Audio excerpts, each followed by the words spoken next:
2014. So we've been doing this for 3 years, guys. Yeah, but like that doesn't really count because those first 2 sessions kind of sucked. Oh, those are my favorite ones ever. So does everybody have time to do like a campaign debriefing? I know it's late, but Oh, Yeah, I good. definitely need to tell people what that diamond was for. Yeah, let's go. I'm hurting for it. yeah. Well, let's start from there then. Okay, so back in the day when we were first leaving Sigil, I went and did some research with the former, what were they? The people who used to do things with gods and hated them? No, the Aethar. The Aethar. And what I was doing some research into Aunt Nancy to figure out what god he actually was. Mhm. And my plan was, if we got to the end of this campaign and he ended up being the final villain, and we lost, essentially, like we didn't win the final fight, I was gonna plane shift back to the Beastlands, go through the gate into Sigil, and then burn that divine energy I spent a banana on before to very briefly become a power and cast the cleric spell Gate and gate him into Sigil, killing us both. That The was, Lady of Pain just fucking destroyed us both. so he sent me that banana. It was a couple of months ago now, when we were first getting into the last couple of adventures, and that's so that's what I meant when I told you, like, keep that in your pocket, but it probably won't get to that point. Like, I didn't want to just flat out tell him that Aunt Nancy wasn't the villain at the end, but Yeah. I thought it was a great idea. Oh, you know, it's great. Whew, so, that final encounter, clusterfuck? Yeah. No, yeah, it worked really well. I liked it. Yeah. If it had lasted a long time, I think it would have been hard. But Yeah. everyone taking like 2 or 3 turns of somebody else's character was pretty cool. I gave the blood monster 300 hit points. I figured you'd burn him down in 2 rounds. I wondered if you had gave him hit points based on like the blood we lost or something. So the amount of blood you lost, all that did was determine. Well, first of all, it lowered your hit point pool and built a lot of tension throughout the adventure. Yeah. But what I did, Liberation and Kelian gave the least amount of blood, so they had no penalty. Mahogany had given 2 points more than they did. Nath had given 6 points more, and Riot had given 12 points more than they did. So that just determined your saving throw penalty. I can't believe any of y'all ever let Riot open doors after a certain point. It was Well, a lot Druid of would it just say was- like, "Who wants to open the door?" and everyone was silent. I can't believe I Riot opened never so cast. many doors at the end of that. I can't believe she never cast Power Word Knock. That's not what that spell's called. Well, Power Word Knock is the 5th level version of that spell. Riot knows this is spell Riot. well, she never cast that either. Called Riot. Nope. We put all that work into making that spell, and then I put together a dungeon filled with the most obnoxious doors in history. I thought about it. There were definitely places, especially in the, if there had been more prisoners in those cells, Mhm. Instead of just that one asshole. What was he? The Yeah, Glabrizu? Gorizo? Yeah, the Glabrezu. Yeah. If there had been more prisoners, she would have cast it there. Mhm. But there was only the one, so she didn't feel the need. I feel bad that I never got to cast Chromatic Spray, 'cause I took Chromatic Spray specifically to set that up. Well. So, Brick Road, I got a question. I got for everything you. I wanted out of that final fight. Yeah. What's your question? Are there any plot threads that you threw at us that you had to drop for one reason or another? We get distracted by something shiny or something that you Well, wish yeah. got more Like- developed? I mean, that's always the case when running a long campaign. Yeah. Because you never know what the players are going to want to run with. So yeah, there's a lot of plot threads that didn't either go to places that I thought they would, or that ended up not going anywhere at all. I got a question. Yeah. Who was the unknown, whatchamacallit? The, crap, I can't words today. The unknown influence. Oh, Oh, yeah. yeah. Yeah. Oh, each of you had basically different ones. Let me open up my... Yeah, no, I'm my really thing here. interested in that because Liberation probably, I think, took the most use out of that.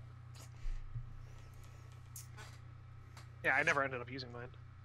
Me neither. I thought like I had a use for it, and then Sigil exploded, and we never went back. But mostly I improvised most of that. You made the influence check, you got what you needed in that moment. But that was never designed to be something that was going to come back and bite you or turn into a plot thread or anything. Oh. It was just to kind of signify that people had... like you were being watched by people. You had grown in enough power that people were interested in making sure that your plans came to fruition. I do have liberation in parentheses next to his secret influence, just the phrase drunken master. So maybe at one point I was planning to bring him in as an NPC and it ended up never happening. But the influence thing is something I'm going to try to do more of in our next campaign. Okay.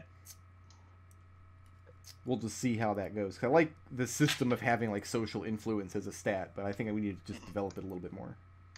Do you remember anything in particular that was frustrating that we never got? That was frustrating? Yeah. I think the most... What's coming to mind right now is the most frustrating moment, because it was so recent, is when I spent, I don't know, 5 hours or so adapting the dungeon, and then you went at Riot's like, oh, find object teleport. we don't need to do any of this. This is... Wait, which dungeon was that? That was the tower with the glass. You fought like the jewel golem up there. Oh yeah, yeah. Yeah, to get Darkwood's magic maze stone. Yeah, no, that one. Okay. Right. Yeah. So McLean asks, the favorite thing to hear about is how the PCs completely fucked your plans. I don't plan enough to really let the PCs fuck it. I try not to get into that situation. Learned his lesson once I joined. Basically, like probably the greatest shift was when Nich sent me an email saying, oh, by the way, I'm going to, take Osprum's artifacts.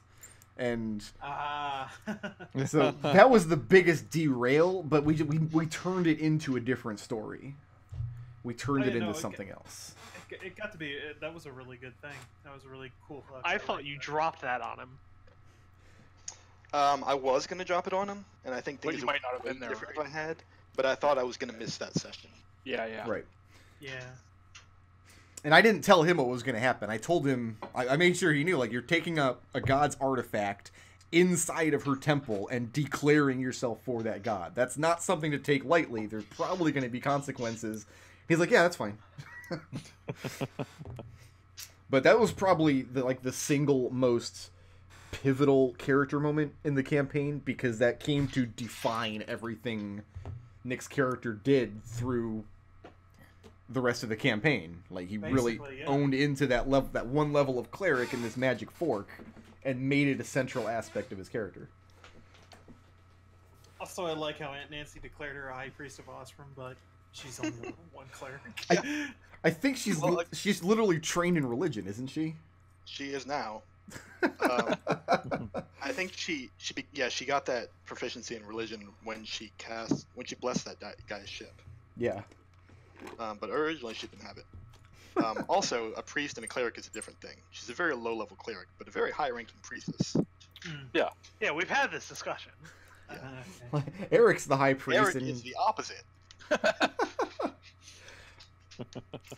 So, one of the things I did spring on these guys very early in the campaign, and I know we talked about this. I don't remember what everybody's exposure to Planescape was before this game, but basically, like 2 or 3 sessions in, I sat everybody down and say, okay, I'm going to put together the whole first act of the story. You guys tell me what plane you want to go to, based on just very little information on their parts. And I don't think I got any answers that I was expecting. I think all 5 of you guys gave me something that I absolutely wasn't expecting.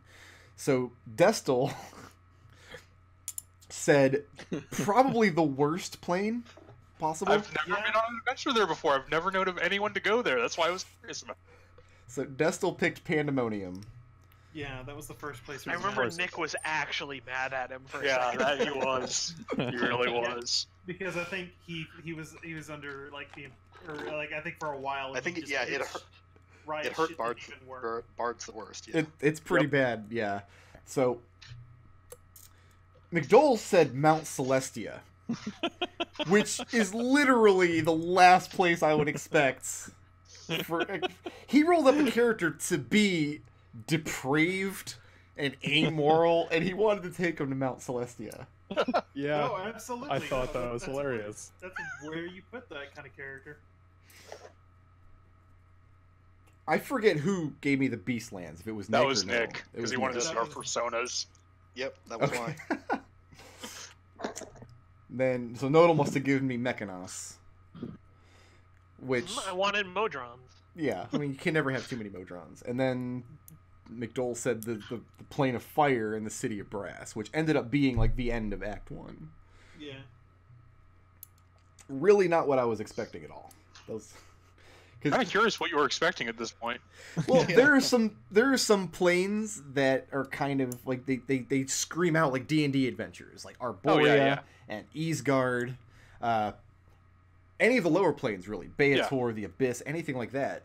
But No, those are easy. That's easy mode, man. right, but because that's what I was Hey, I thinking. picked at a the time. lower plane. You picked the hardest plane. That was really rough. I felt You like did a if good we job did a with it. I Planescape enjoyed thing that and we a lot. didn't go to Mechanist, we were fucking up. You would have gone to Mechanist eventually, I think. We went to almost every plane, I think. All of every one of the outer planes, at least. Most of them, yeah. We touched most of them anyway. I don't think you ever went to Arcadia for any Yeah. reason. Well, did we go? Wait, isn't that where Darkwood's? That's house was? Eastgard. That's Eastgard. Dark- It's Eastgard. Okay. Yeah. You never went to. You know what? I did have a plot line that I was really excited about that I had to abandon. I was about to say you guys never went to Carcerai, which is the prison plane. Oh, Early oh, on, stuff for, I had that pit fighter storyline with the vampire, and that was going to culminate in somebody getting trapped in Carcerai and the rest of you having to go. But that ended up not getting explored, so I was like, all right, we won't go to because Carcerai. Lexicon died. What's a vampire? Do you mean a zombie? Yeah, Zambo. Exactly. I could have done with one more Abyss adventure, I think. But oh well. Did you ever get frustrated that we just kept throwing all the evil mutts forward? We're frustrated that Like that way. was our solution to everything? You Oh, broke we up, skipped- Destil. Oh, was it ever annoying that our solution to anything that we still give it to them? You're doing it again. You're doing. Oh. Yeah. Someone's I think giving all of Destil's evil conversation. You might need to resort to sign language. Yeah. I think what he I was think it's asking giving is the artifacts to Bahamut. Oh, no, that doesn't bother me any. I mean, like we don't want to deal with this. Let's just give it to Bahamut. He's like our trash can. Yeah, it trash bought you compactor. quite a lot of favor with Bahamut over the campaign, which came in handy at the very end. Getting Daniel and them on your side and getting that sword. Yeah. Super Rick, I want to run this one by you because I keep trying to come up with like different cool things to do with a campaign, similar to like you've done with each of the things, the bananas and then the other stuff. Here's what I'm considering doing for Ravenloft: is starting a bunch of like storylines for each character that are bad for them. Like everyone is going to have bad stuff happening to them because it's Ravenloft, and it'll be an actual plot point. Like this isn't just random stuff happening. This is happening for a reason. But I'll let each of them, every so often when they do something dramatic, essentially a get out of this one bad thing for free point. Like, if you don't want this bad thing to happen, fine, we'll do something else. I think that's a very good Ravenloft thing, and I'll give them the point when they do something especially good. Yeah, Like capital G alignment good. you just call them luck Which points. I think is, again, very Ravenloft. No, Ravenloft wouldn't reward them for doing anything good. Sure it is, that's the only way you can get out of Ravenloft. So are there any Don't get out of it doing anything evil. like nagging mysteries or questions that are still left dangling? Because I mean, my notes are so disorganized at this point, I wouldn't even know where to go to touch on them. I guess I just wanted to know more about Aunt Nancy, and because I suspected some of what you said about like each of the teams represented one of these people, or like were inspired by one of these old adventurers, and like I even have it in my notes what I think they corresponded to, but I'm curious what they were actually meant to be. There wasn't any actually meant to be. Oh, okay. No, I didn't. It was going to be because that was going to be your guys's Where do you think you fall on this spectrum? Who's like, what ideals do you think you lived up to over the No, course of yeah, the that's why campaign? Mahogany didn't respond, because Yeah. I thought the question was bullshit. He's just thinking, yeah, I'm a bear. That's fine. Yeah. As So far as I can tell you, you got Aunt Nancy from Final Fantasy Legend. I did not actually. I did Okay. No. a lot of research. When we first met Aunt Nancy, I said I feel like I should be able to roll a religion check for this, and there's a reason for that. Yeah. Yeah. So Oh, I did some oh, research oh. into just various trickster gods throughout history, and there's a trickster god named Anansi in folklore. I don't know where in Africa, but somewhere where there's just a lot of stories about this sentient spider who gets into trouble and then he tricks his way out of it. And it kind of got changed and bastardized when it got like mixed together with different versions of Christianity and other stuff when it came over to the West. And so Anansi turned into Aunt Nancy, and for some reason he was an old black man. So I'm like, so I'm gonna have this guy with mutton chops and a top hat, and he's just always gonna raise more and more questions, and there will just never be answers. His only reason he was in the campaign was to keep you guys moving towards the next goal. And that was it. There was no grand plot or betrayal waiting for Aunt Nancy. It was just, I mean, it's just you give a bunch of mortals, they have a god, tell them what to do, and they're gonna do it, and that's what happened. I guess my question then would be: was there more opportunity that we missed, or did we use more than you expected to interact with the other teams? Once that was like part of it. Not really, because I mean, I had only a vague idea of who the other teams even were, and I was just gonna let the chips fall where they may. It became clear early on that I was gonna have to start disqualifying them, so I just started chopping the least interesting ones off the bottom. Also, I want to be clear here. It wasn't when you get a god and tell a bunch of mortals what to do, they're gonna do it. It was you get a god and tell a bunch of mortals what to do, and they're gonna do the opposite. But that's what he wanted you to do. See? Oh. Yeah. Yeah. You got ossapplauded, my friend.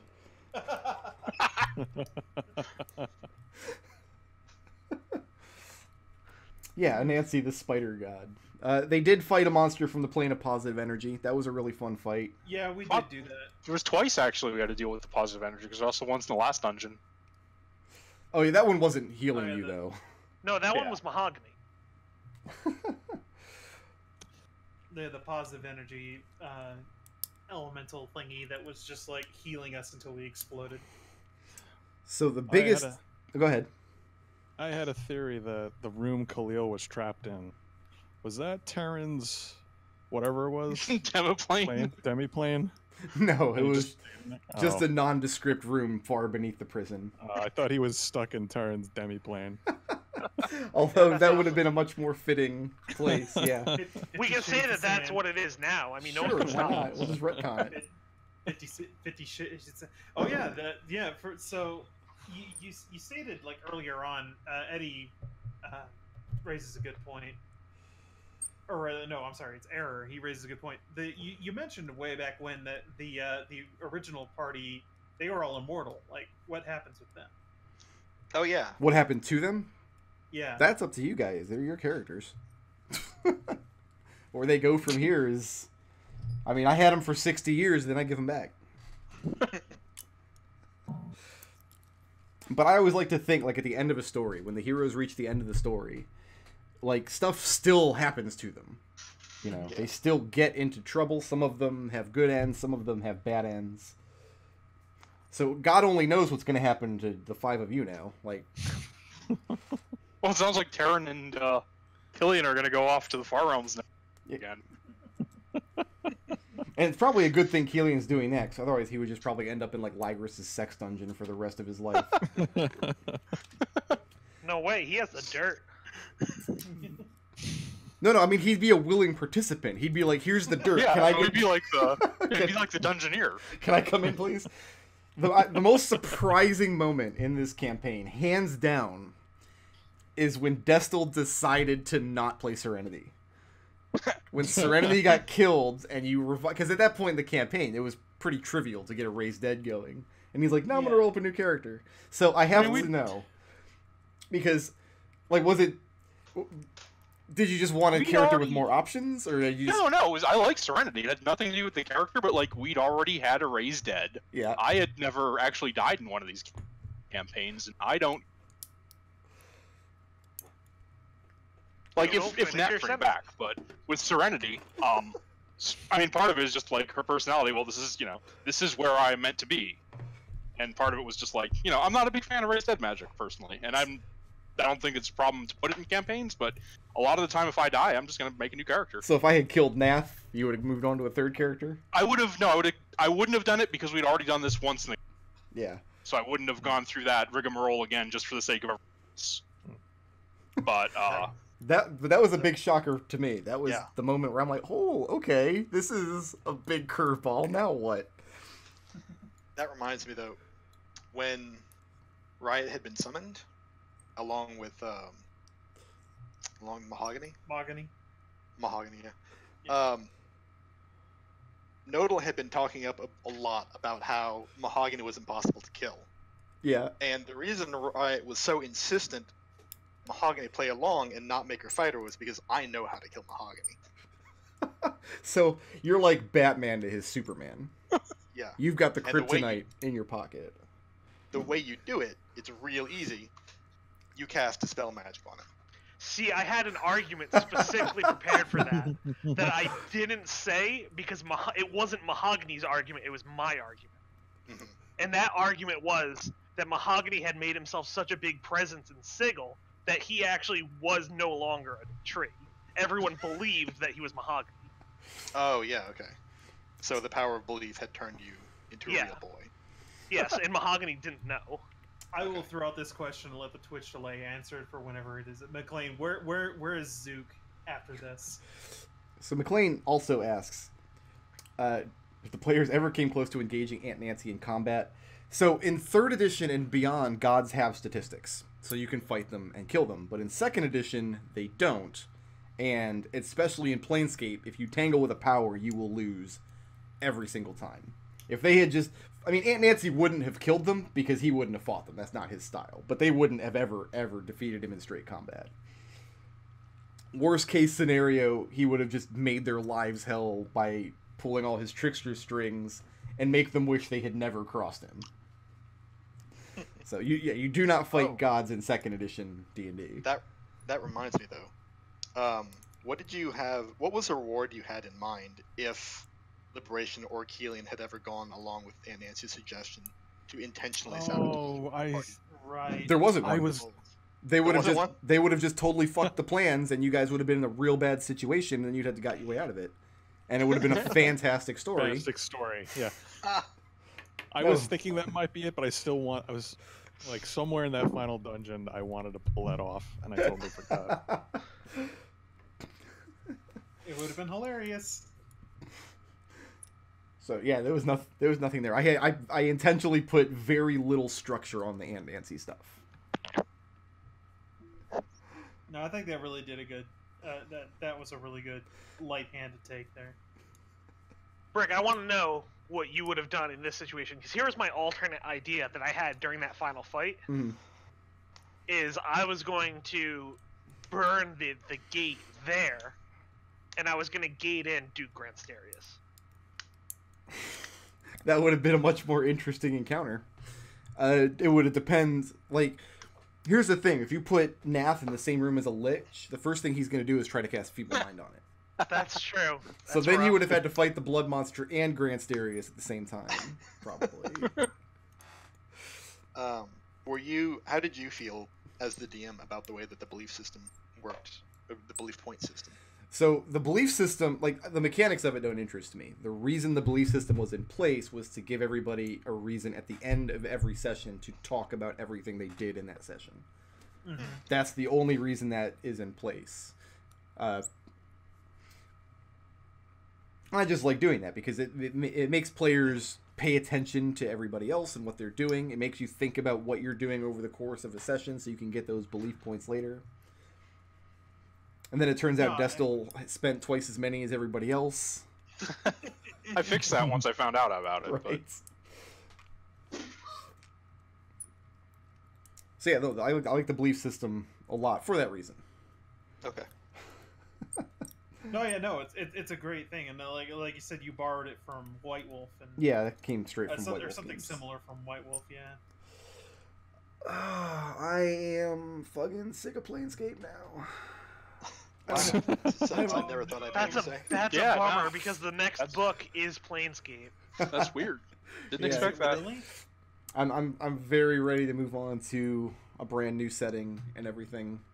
I know you probably are, but I wanted to just say this campaign was amazing, and every single session was my favorite. Absolutely. I love the Yeah. setting. I love the campaign. Wow, because there were some sessions that just sucked. Are you kidding? Yeah, I was gonna say, except for that one Yeah, session, we all know the one. There were some that like I just didn't have time to do anything, and I just pulled it out of my ass for 6 hours, and then. But no, thank you for saying that. Yeah, no, it's. I don't think I've ever actually played in a long Planescape set campaign before. I've played one shots. I've played like a shorter campaign, but this was super fun. Yeah, no, this is this is the kind of stories that I'll be thinking about for a long time to come, and I want to thank you, Brick Road, for doing this. This is incredible. My other gaming group, my Meat Space group, asked me which of the two groups I like more because they know that I play on Sundays with you guys, and like I kind of felt like that was an unfair question for them to ask because I told them, listen, I got to hand pick 5 players out of the pool of like, there's got to be. If I really wanted to count, I would be able to get 30 or 40 individual people in a game if I asked. I could go out and get anybody to play D&D with me. I asked 6 people, and the 5 of them said yes. So I get to play with pretty much the best players and Nodal. I will say, I am the one person Brick did not ask. No, you and McDohl, actually. I didn't ask right away. Well, Nodal. I mean, Nodal's just so much better than everyone else. He doesn't. It even count wasn't as the best. fair. It wasn't fair. So, Brick Road. Yeah. With an eye to the future, what can you tell us about the next thing? I don't run adventure paths. I mean, I ran Curse of Strahd for some people who don't matter, but Yeah, I was gonna say. Many, are many- you sure about that one? many months ago, a book came out called Volo's Guide to Monsters that has so much great information about, like, really detailed information about the societies and cultures of lots of different kinds of monsters that I decided the next campaign was going to be based on this book. Rather than do one of the adventure paths, I was just going to do a campaign based on Volo's Guide to Monsters. And that's what we're going to start playing the first Sunday in February. So we're going to take Okay. a month hiatus to get all our ducks in a row and everything. And then, so February the 4th, that's a Sunday, same bat time, same bat channel. But that's all I'm going to say about it. I mean, you guys already knew this, obviously. You Oh, guys. yeah, no. Yeah, if you thought that was a leading question, viewers. No, I asked that question because I wanted to get a little bit of sizzle going for next time. And thankfully, like, this campaign ran on so long that now I have another book called Xanathar's Guide to Everything that also has just a lot of interesting stuff in it that can be put into a new campaign. So, Yeah, I was gonna say, this book came out and it just had so much detailed information, but then this other book came out and made it look like shit.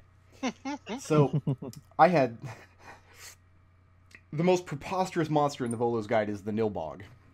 And I said, Oh, okay, yeah. so what if I took a mimic, doubled its hit points, put a living wall behind it, and then gave it the Nilbog trait where it has a reaction that basically just eats an attack. So if that mimic had gotten a round off, I had a list of everything that was in that pile that was going to attack you. There was like a battle axe, and a guy was going to fire a bow and arrow, and there was going to be like an acid splash, but he could use that Nilbog reaction to nullify the damage of any attack, and then replace any of his own attacks with it. So if he had gotten an attack off, he would have thrown out a level 17 Sacred Flame at somebody.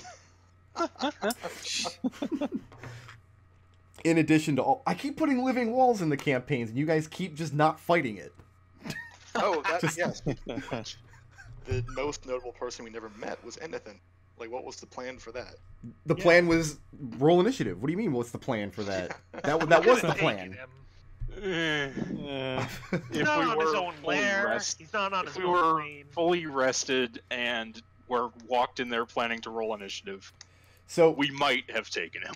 On my Photoshop map, I have got the two maps, the north and the south of the dungeon, and just every room has a bunch of letters on it, which tells me what NPCs know the name of that room. And the idea was you guys were just going to have to explore the dungeon and do role-playing encounters with various NPCs to find out what they know. And there was a lot of redundancies. So, like, if you decided, let's kill this Hound Archon, fuck this guy, then there would have been redundancies built in. So, and Enethender knew some of the rooms. Yeah, fuck that guy. Enethender was basically insane. He was so insane that he had become twisted into believing that Destin Locke was lawful good. And he had an enchantment placed on him by Locke that anybody who presented themselves to him, he would see as allies of Locke. So if you guys walked in and started talking to him, he would have given you anything you wanted. But as part of that curse, as soon as you go to leave his room, the enchantment breaks and he realizes what he's done. And then the only recourse he has would be to kill you all. So that would have ended with rolling initiative. To what degree was teleportation fucked up? Because it felt like we could have just dimension doored around with Terran's map, honestly, after a certain point. Probably.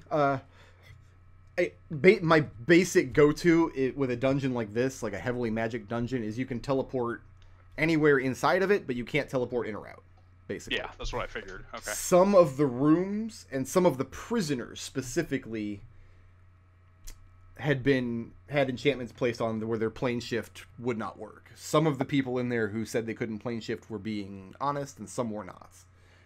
The Illithids didn't have their ability to plane shift because they had traded their psychic powers for arcane ones. Did the second Eneries just fuck out? Just later? I was considering just throwing her into the final encounter. But there was so much to keep track of already in that encounter that I didn't need to come. So she's still out there somewhere. She'll don't worry, she'll be back. She'll get hers. And then what did we miss for inability to get into the dragon's room? Like, was that just a solution with no problem with no real solution, and we had to do what we did, or there was a minor puzzle involving the laser orbs in the nightmare room? Where you configured them and fired them down that hallway and then just basically used it to aid in combat. If you had fired them inside of the room, you would have noticed the orbs start to shatter and it would have revealed the doorway. But your thing worked too and did 50 damage to everybody. So I was debating going back and forth, like, should I let Disintegrate work here? I wasn't sure how I was going to rule on that. By how well that final boss fight went, I think we have all definitively proven that we can each play everyone else's characters better than they can. That's pretty much. Turn Liberation into a T-Rex. It's fine. That's one of those things, like, you don't know how far you can push, like, weird new mechanics before you cross a line. Like, will people like the idea of other people playing their character and making them do things? You don't know until you just throw it out there. That's not the kind of thing that would fly in a lot of groups. Same with, like, the Dominate monster stuff. A lot of groups just would not be able to handle that. That would work a lot better in pen and paper because you just put the character sheets in a pile in the center of the table, and then when you want to take someone's action, you just pick up that sheet. Yeah, you just take up my sheet, and you look at it, and you notice it's completely blank. There's some scribbles on it. No, I really do think that was a really interesting way to end the thing. I'm so glad y'all sang Riot songs. That was the best. Oh man, it's so good. All right, so my favorite adventure in the whole campaign, I think, I loved running Faction War. I know that wasn't everybody's favorite, but I've been waiting to run Faction War for 15 years. So from a standpoint of running and just railroading you guys through this story with no actual agency or choices, that was the best for me. And the Beastlands Hex Crawl was another personal favorite. I loved doing the Beastlands Hex Crawl. I liked the role playing encounters in the City of Brass. That was a lot of fun. Also, I liked the the meat tower. That's And the moral quandaries within. That was. That's That another was really thing good. that wouldn't fly in a lot, because you go on like the D&D Reddits and stuff, and a lot of people just there's lines they won't cross in these games, and I think painfully murdering innocent people trapped in the walls would be too much for some people. That wasn't me though. That was an actual published adventure by TSR in the Yeah, 90s. I went and read it after we went through it. I have a question for everyone, which is, what is one thing, like, kind of low key about your character that you never really got a chance to show? Because I know for me, there's some certain things about Mahogany that I knew that I never had a good situation to show them off in.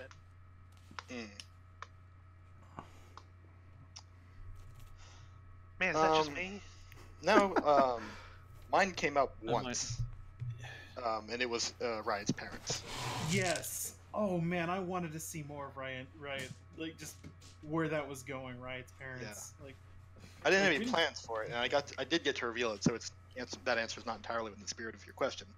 Yeah. But yeah, I didn't know who they were, and I'm glad that I had that one chance to just say, "Oh yeah, this is who Riot's parents are." I would love to have seen the scene of Riot running into her parents again. Just saying. You know, Riot, in a certain sense, Mahogany's your parents now. There is no sense in which that is true. How about you, McDohl? Never delved into Kelian's insecurity about being a Celestial and not feeling Celestial. It came up every now and then, but it was Yeah, it never really came up. It never drove anything. Because he usually played it off with bravado or delusion or whatever. But at the core of it was this deep-rooted insecurity of, if I have all this Celestial blood, why don't I feel Celestial or holy? Mm-hmm. But I wasn't... For all the other things Kelian did, that's fine. I feel like it would have been nice, and this is mostly on me, to have had Serenity's willingness to act without thinking finally come back to haunt her a couple of times. Like, I think, honestly, a lot of stuff worked out really, really well for her, or she didn't live long enough to see the consequences. Didn't. Well, she did. I'll point out to everyone else that he's saying, essentially, that her dying wasn't a consequence. That was just fine. That was just fine. Serenity's opinion on the whole matter, if you asked her. You did. You shattered the diamond you asked. That's true. She turned into a zombie and tried to kill us. She didn't have any say in that part. That wasn't Serenity, by definition. Yeah. I had some characters it was introduced early on that I intended to be a major part of the game, with Dolphinder, Bobrick, and Xanthes, but it became very apparent very early, these characters aren't going anywhere. There's no way I can go the whole campaign with any of these characters being a major player. It's a shame. I like Dolphinder. Everyone likes Yeah, Dolphinder. Dolphinder was great. You kept bringing Dolphinder back. I mean, I couldn't send her away forever, tried. but Yeah, what were your plans for Xanthes? Because Xanthes, I didn't have any. He came back in the finale with his shaggy dog. Right. So, like, at the outset, the idea was going to be, okay, so one of these three characters, because we talked about them during Session 0. Yeah. In fact, I think you guys had a hand in rolling up two of them, I think. Yeah. So I thought it was just Dolphinder. Yeah, I thought it was Dolphin. it might have been, Yeah. but yeah, the original intent is one of them would have been your guys' like pet NPC, kind of like Fred was previously, but none of them really clicked really well with the party, and they just put him in the background, and you guys were fine on your own. We loved making Dolphinder do stuff with us. And it's a I don't know shame what you're talking because Dolphinder and Nath Dolphinder would have hated gotten us. along great, but Yeah. Dolphinder and Serenity not so much. Also, I mean, Lois Vesterhoff, like... Yes. NPC of the game right there. You made essentially a chaperone for this party, which was just Lois- like, yep, this is Lois- fantastic. Lois was involved in my favorite adventure, which was the heist gone awry on Mount Celestia.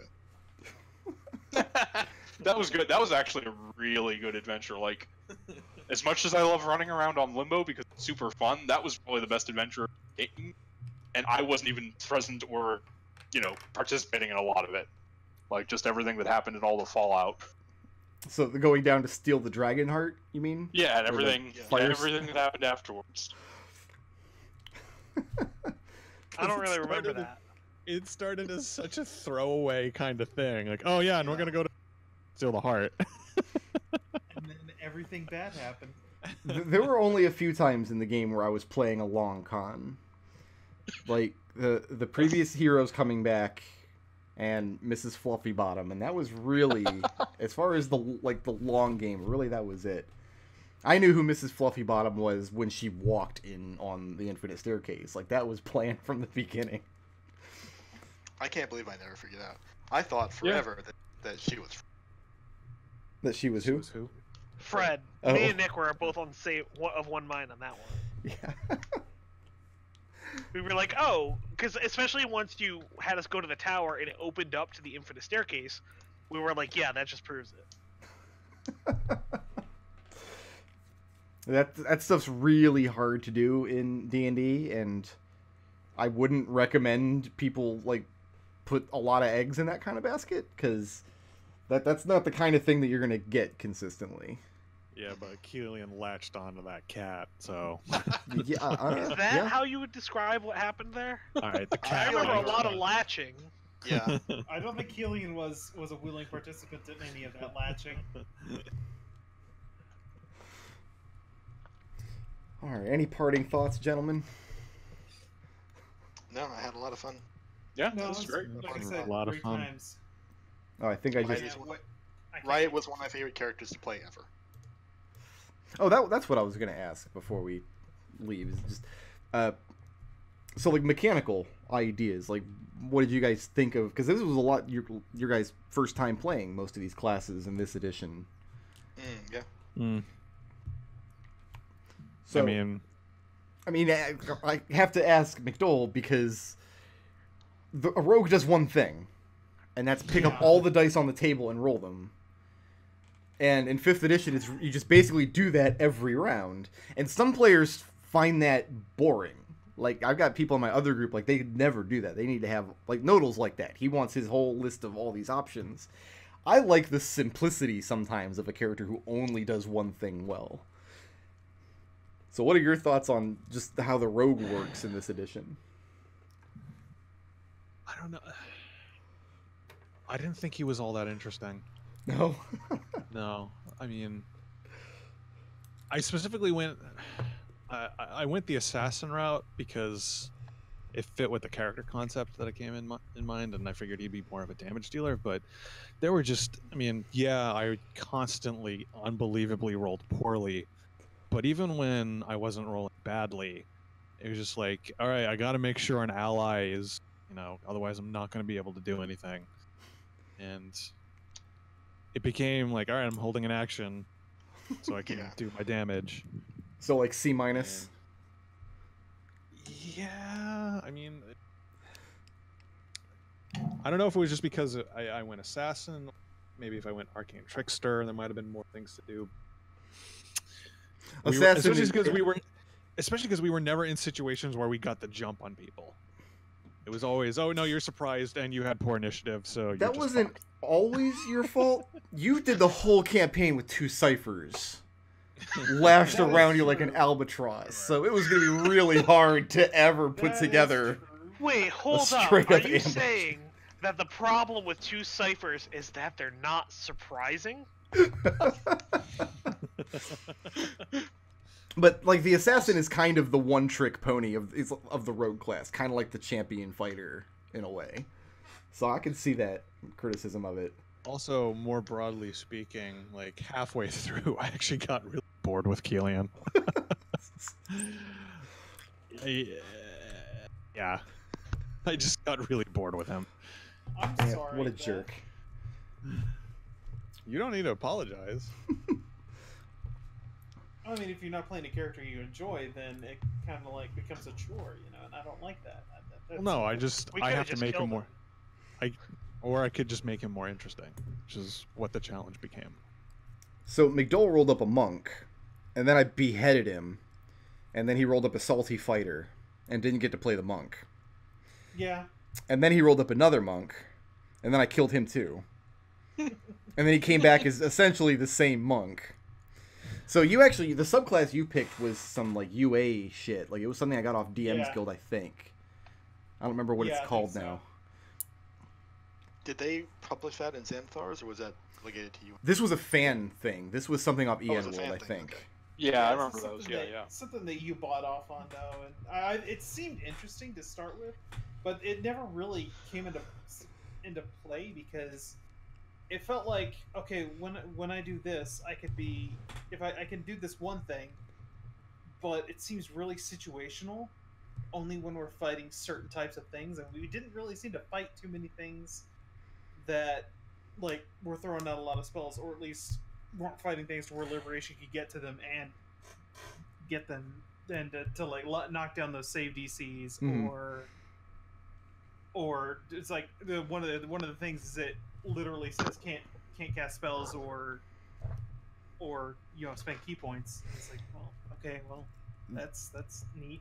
That being said, I am convinced that key point dodge is one of the best abilities in this game. Yeah, that is really freaking good. Yes, no, I that's why I really kind of latched onto the idea of the dodge tank. Yeah, key point dodge is so good that I do it as my fighter in my other game using action surge. I do action surge dodge just to get a taste of that sometimes.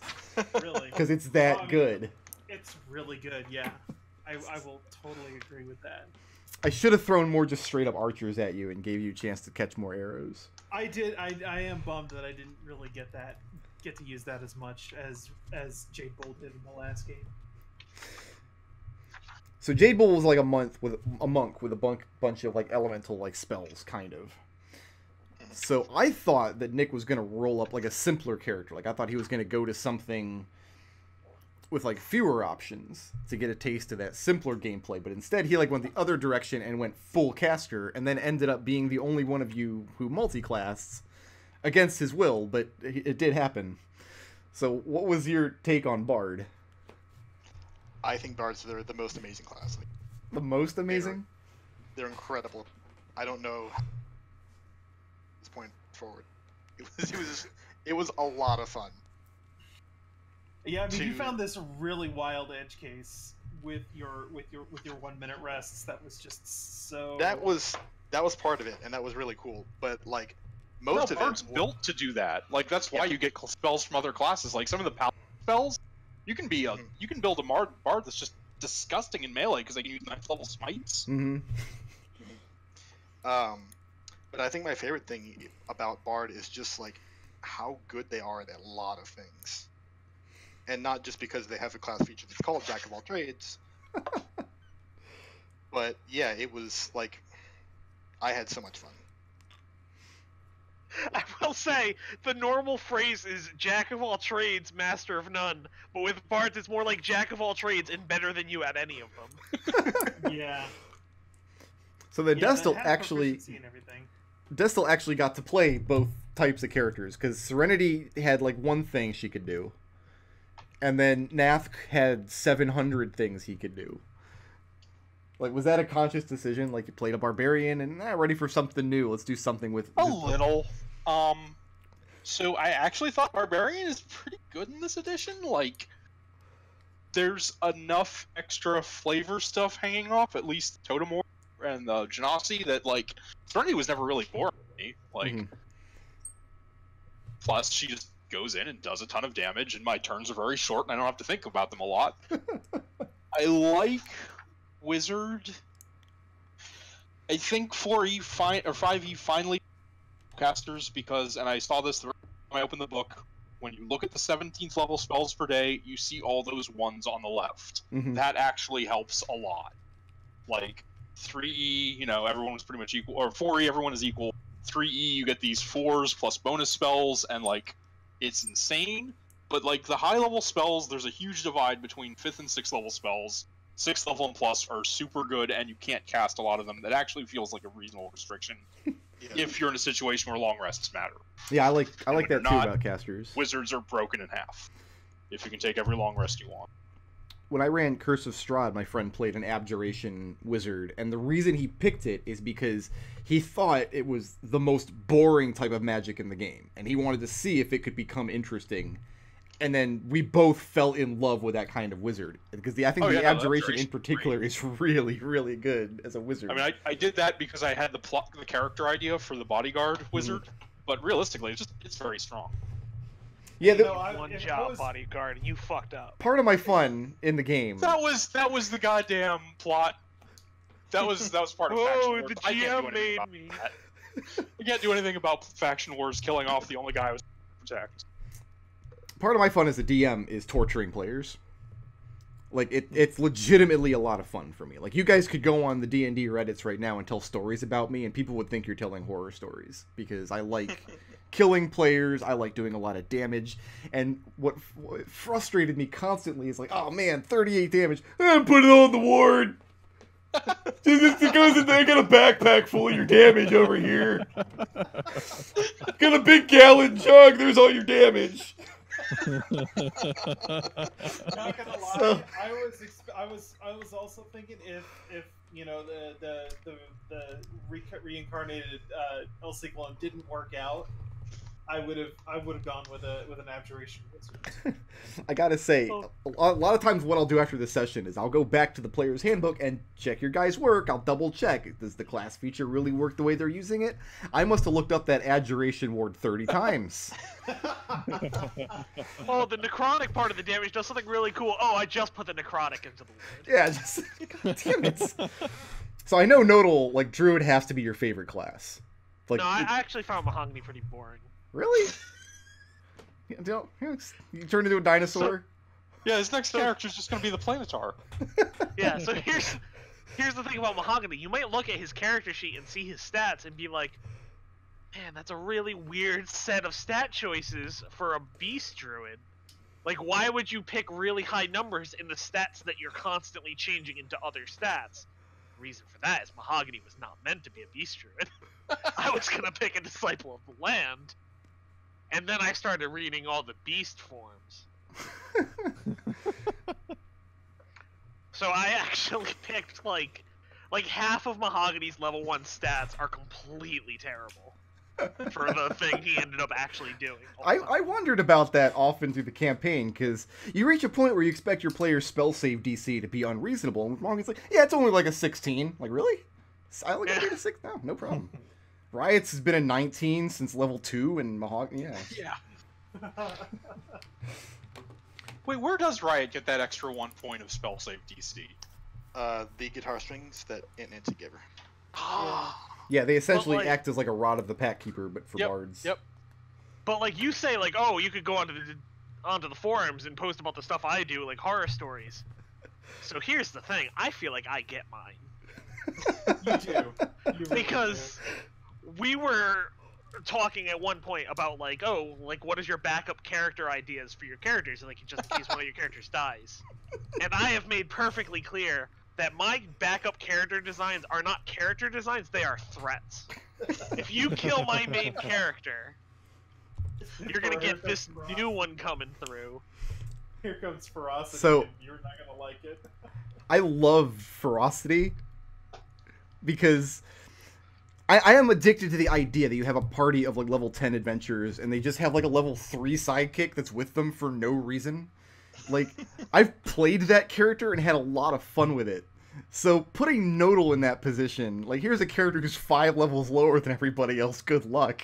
And then he fills that role with Ferocity. Like, I couldn't not go back to that character. It's like, I gotta get Mahogany out of this adventure, so he brings back Ferocity for what's one of the most dangerous adventures in the campaign. Like, so... Yeah, but you thought you were getting vanilla flavor 1 Ferocity. What you got instead was new and improved Crystal Ferocity. What we got was so much better, though. Yeah, but here's the thing. I have on D&D Beyond right now version 3 of Ferocity. Oh, no.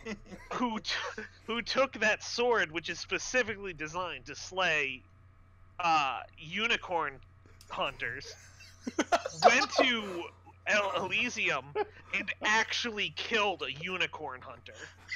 Of course you And did. there's a new warlock subclass which is specifically designed around making a pact with a unicorn. And I had ferocity subclass into it. Pact of the unicorn. Oh my goodness. You have to, you're a DM, you have to challenge players in different ways because everybody responds to different stuff. And putting Nodal in impossible situations like that, like, oh, your character doesn't exist anymore. What do? You have a level 1 character in this party, and like, I can always count on Nodal to take that. And like he says, just throw it back at me. Like, okay, here's my finger, and here's my ferocity. Now what? I'm gonna be playing a Tabashi. No, you have to play a Planescape race. Alright, Brick Road, I'm gonna play a Tiefling. That looks exactly like a Tabashi. I get more What's your- comments from viewers about Nodal's shenanigans in this game. And not all positive either. There are some people that if you look back on like the archives on YouTube, you'll find comments like, "How do you put up with that? That's not how that works." Nodal's just being dumb. Like, there are DMs out there who are just mad that I've got Nodal in my game, and I just feel lucky to have him, and they don't. Like, I win. I think they need to recheck, because I'm pretty sure that is how that works.